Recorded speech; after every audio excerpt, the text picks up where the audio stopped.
Hello everybody and welcome back to my channel. So today I am going to do a review of this Caitlin cross-strung harp that I bought from Roosebeck.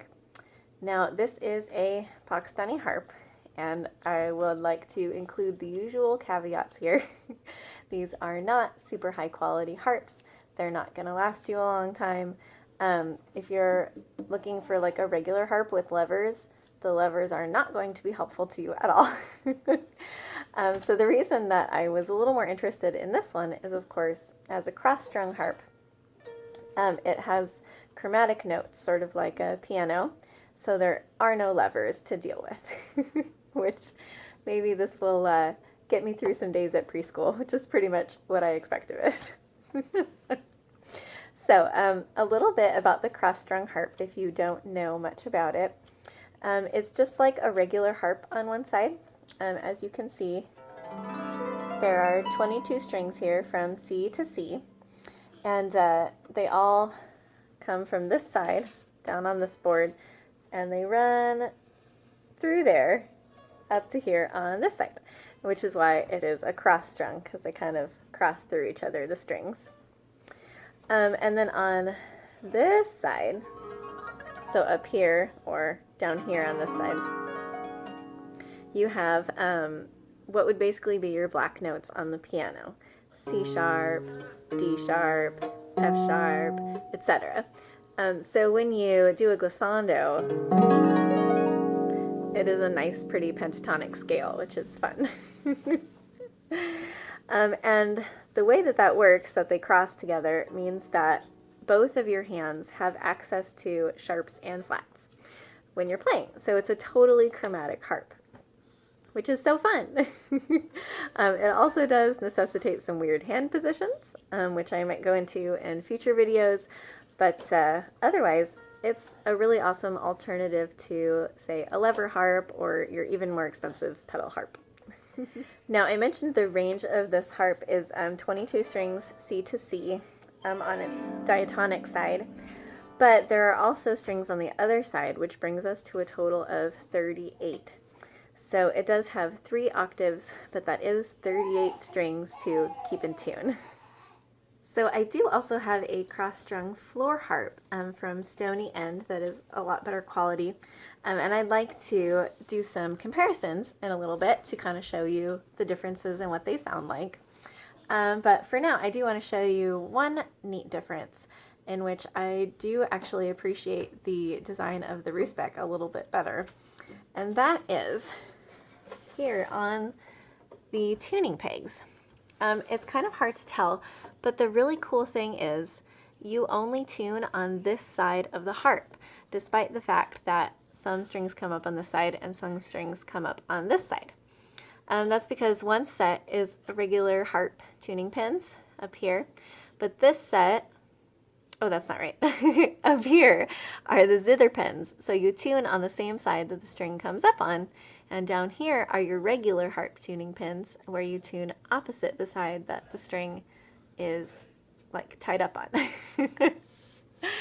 So that was a really neat difference that I liked, because you only have to keep one side of the harp straight when you're doing your tuning, which I very much appreciate. I have a double strung that does it differently, and the cross strung from Stony End, they all have tuning pegs on both sides, so it's kind of hard to keep track of which string you're tuning and where it is and all of that. And then a few other things that I wanted to point out.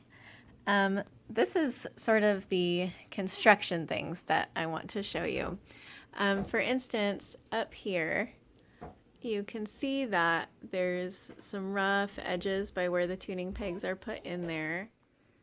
And you can also see up here that there's some filling that's been done to the wood, both up there and sort of along the sides. So it's not the best quality wood in the world that this was made out of. And this is the back side with the sound holes.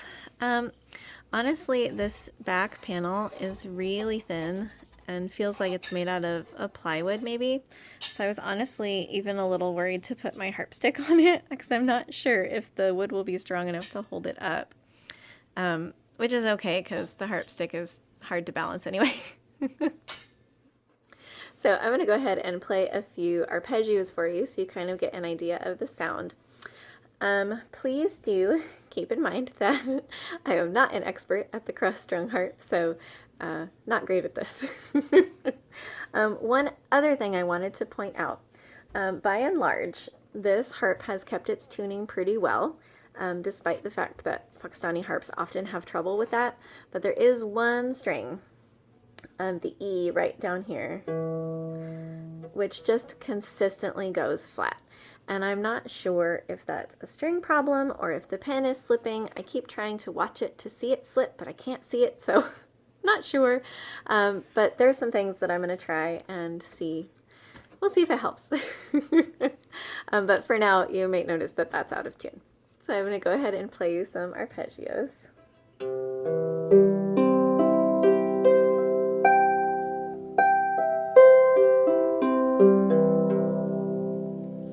And a little trickier, D major.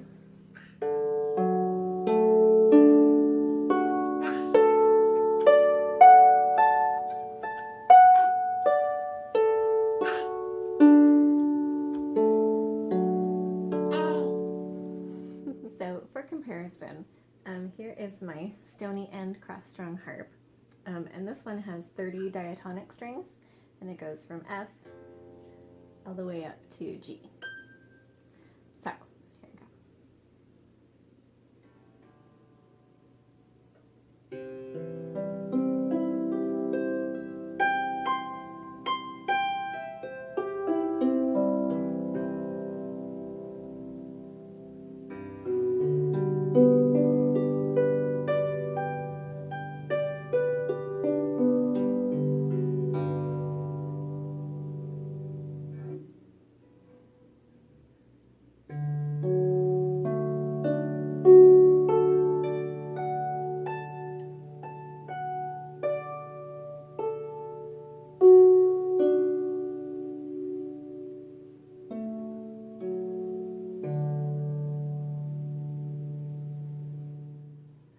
And that's about all I have for you today.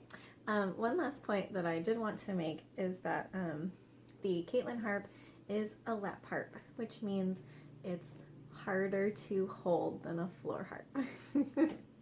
I find it honestly really awkward because the bottom is very heavy, so it gets kind of tippy when I try to hold it with the harp stick on my lap. So do keep that in mind if you're interested in playing somewhere other than sitting on the floor, because that is the most comfortable position to hold this harp in. But that's about all I have to say. Thank you guys so much for watching, and I hope you have an absolutely wonderful day. Hello everybody, and thank you so much for watching my channel. If you want to click the subscribe button right up there, then you can subscribe to my channel and see all my new videos. And if you would like to check out my Patreon, the link is down there in the description. Thank you all so much. Have a wonderful day.